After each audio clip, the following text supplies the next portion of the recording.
O mercado está ignorando a história mais importante da economia global neste momento. Enquanto investidores continuam focados em inteligência artificial, Nvidia, petróleo e Bolsa Americana perto das máximas históricas, o mercado de bonds começou a emitir sinais extremamente perigosos. Os juros longos americanos dispararam.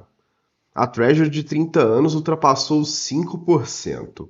O custo global do dinheiro está subindo.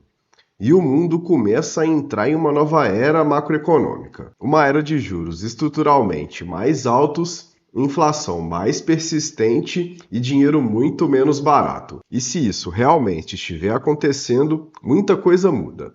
Ações, imóveis, crédito, valorização dos ativos e, principalmente, a forma como o investidor brasileiro deveria enxergar risco e construção de patrimônio daqui para frente. Eu sou o Alê e hoje a gente vai conversar sobre por que o mercado de bonds se tornou a história mais importante da economia global neste momento, como isso pode impactar diretamente o Brasil e por que o investidor precisa reaprender completamente a olhar para juros, renda fixa e proteção de carteira. Então já curte o vídeo, se inscreve aqui no canal para me ajudar a chegar na meta de 1000 inscritos e vem transformar a sua vida com investimentos. Existe uma pergunta extremamente importante que o mercado começou a fazer neste momento. E se o problema atual não for apenas inflação temporária ou tensão geopolítica? E se estivermos vendo uma mudança estrutural no custo global do dinheiro? Porque é exatamente isso que o mercado de bonds parece tentar avisar, pessoal. Durante décadas, os investidores trataram os títulos do Tesouro Americano como um ativo livre de risco do planeta. A lógica era simples.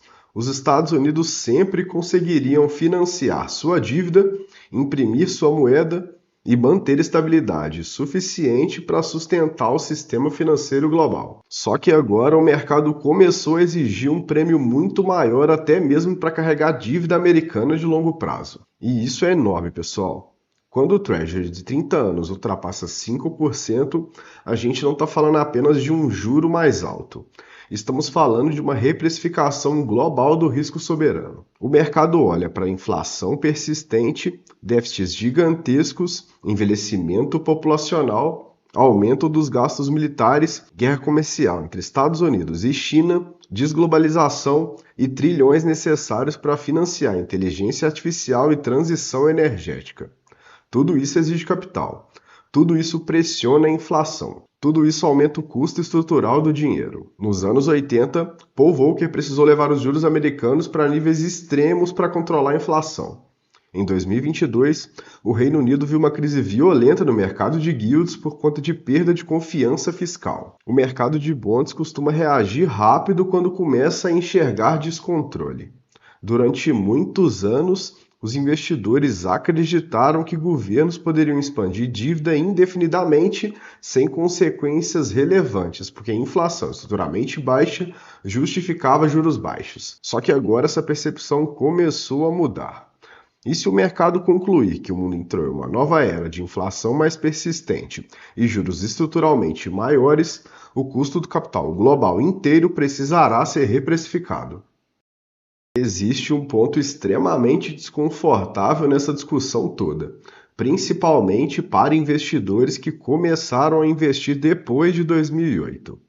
Porque boa parte da valorização absurda dos ativos financeiros globais nos últimos 15 anos foi consequência direta da maior expansão monetária da história moderna. Depois da crise financeira de 2008, os bancos centrais inundaram o sistema financeiro global com liquidez. Os juros foram zerados, trilhões foram impressos. O custo do dinheiro praticamente desapareceu. E isso criou um ambiente artificialmente favorável para ativos de risco. Quando o Treasury paga 1% ao ano, praticamente qualquer ativo parece atrativo. Empresas de tecnologia conseguem negociar a múltiplos gigantescos porque seus fluxos de caixa futuros são descontados a taxas muito baixas. Venture Capital explode, o Private Equity cresce agressivamente, os imóveis disparam, startups conseguem captar dinheiro sem gerar lucro, o sistema inteiro se acostuma com capital barato. Só que valuation depende profundamente de juros, pessoal. E o mercado começou justamente a redescobrir isso. Quanto maior o juro longo, maior o desconto aplicado sobre fluxos de caixa futuros. Isso afeta principalmente ativos de longa duration, como tecnologia, inteligência artificial e empresas de crescimento. O mercado ainda pode estar subestimando o quanto juros estruturalmente mais altos conseguem mudar múltiplos globalmente. E aqui existe um ponto muito importante. A grande alta dos mercados desde 2009 aconteceu não apenas porque o mundo cresceu, mas também porque o mundo operou durante anos sob uma gigantesca compressão artificial dos juros.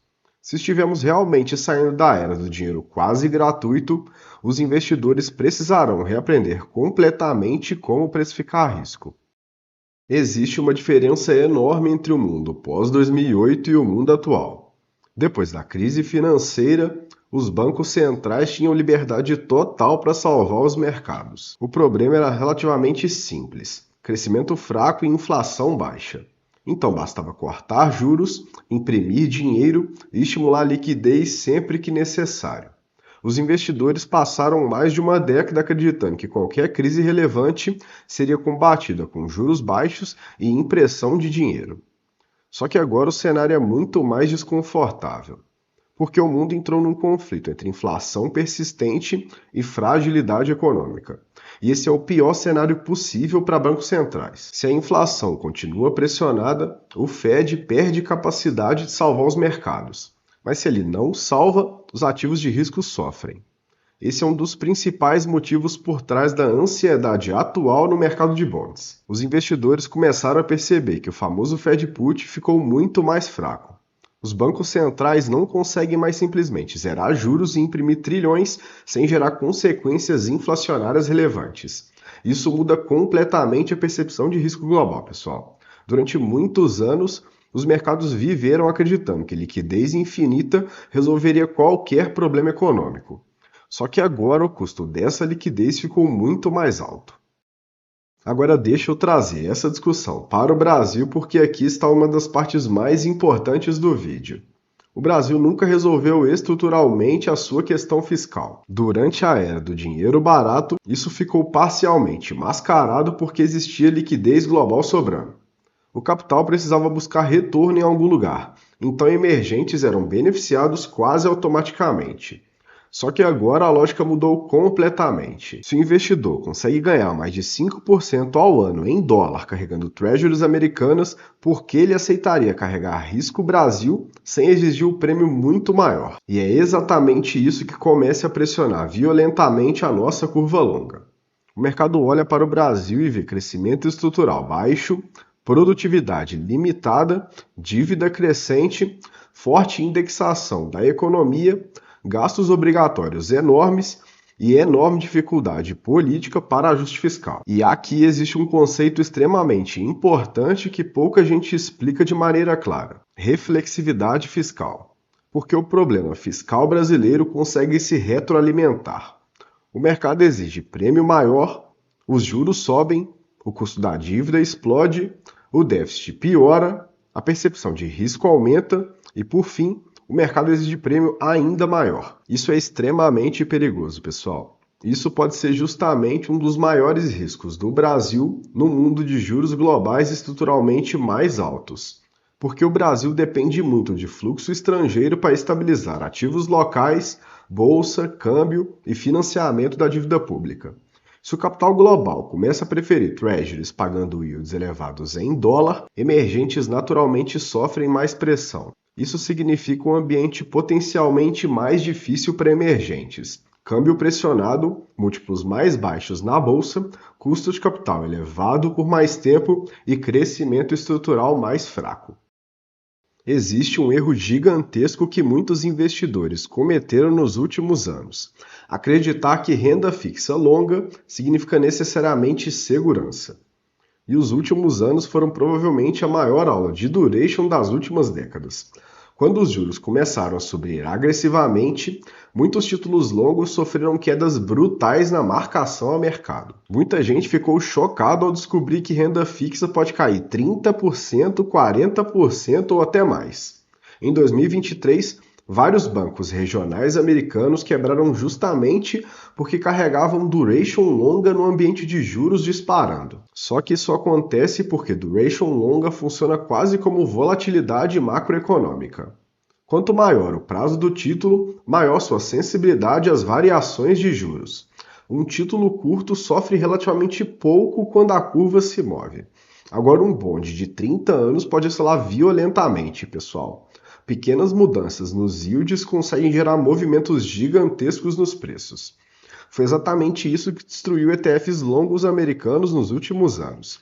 Produtos como o TLT, que eu já comentei aqui no canal, sofreram brutalmente porque os juros americanos dispararam numa velocidade que o mercado não via há décadas. Mas aqui existe uma discussão extremamente interessante. O mesmo instrumento que destruiu o patrimônio durante a alta agressiva dos juros pode ser justamente o instrumento que mais se valorize caso o cenário econômico global vire. Porque se o mercado começar a precificar recessão, desaceleração econômica ou crise de crédito, os investidores naturalmente correm novamente para as treasuries. E quando os juros caem, os títulos longos sobem violentamente de preço. Por isso eu gosto muito de pensar em duration longa americana como uma possível proteção parcial de carteira, e não necessariamente como um investimento tradicional em renda fixa. Uma das maiores mudanças que esse novo cenário exige do investidor brasileiro é justamente reaprender a proteger patrimônio no mundo mais inflacionário, mais endividado e com custo de capital estruturalmente mais alto. Durante muitos anos, os investidores foram condicionados a acreditar que juros elevados inevitavelmente cairiam forte no futuro. Só que o mundo mudou estruturalmente. O juro neutro global daqui para frente pode ser muito maior do que foi em 2029 e 2021. E se isso for verdade, o investidor precisa tomar muito cuidado com duration longa brasileira, principalmente os pré-fixados. Porque taxa alta nem sempre significa oportunidade, pessoal. Às vezes, taxa alta significa apenas o risco estrutural maior. E nesse contexto, eu particularmente vejo muito mais lógica estrutural em títulos ligados à inflação. Não porque eles sejam livres de risco, muito pelo contrário. Os títulos IPCA também sofrem marcação a mercado e podem cair bastante no curto prazo. Mas estruturalmente eles oferecem algo extremamente importante no Brasil: a preservação de ganho real. Num país com histórico fiscal complicado, forte indexação econômica e risco de deterioração monetária, isso faz muita diferença, pessoal. O investidor brasileiro precisa parar de pensar apenas em taxa nominal alta e começar a pensar mais em preservação real de patrimônio ao longo do tempo. O mercado de bonds está tentando avisar o mundo de que a era de liquidez infinita acabou. E se estivermos realmente entrando em um novo regime macroeconômico, com juros estruturalmente mais altos, inflação mais persistente, fragilidade fiscal crescente e custo de capital elevado por muito mais tempo, os investidores precisarão reaprender completamente a enxergar risco, valuation e construção de patrimônio. Porque o mundo mudou. O investidor que continuar usando a lógica da última década talvez esteja assumindo riscos que ainda não entendeu. Então comenta aqui embaixo para mim. Você acredita que o mundo realmente entrou em uma nova era econômica e como você está protegendo a sua carteira nesse cenário? Se esse vídeo te ajudou, deixa o like, se inscreve aqui no canal para me ajudar a chegar na meta de 1000 inscritos, compartilha com quem investe, desculpa a minha gripe e até o próximo vídeo. Bons investimentos!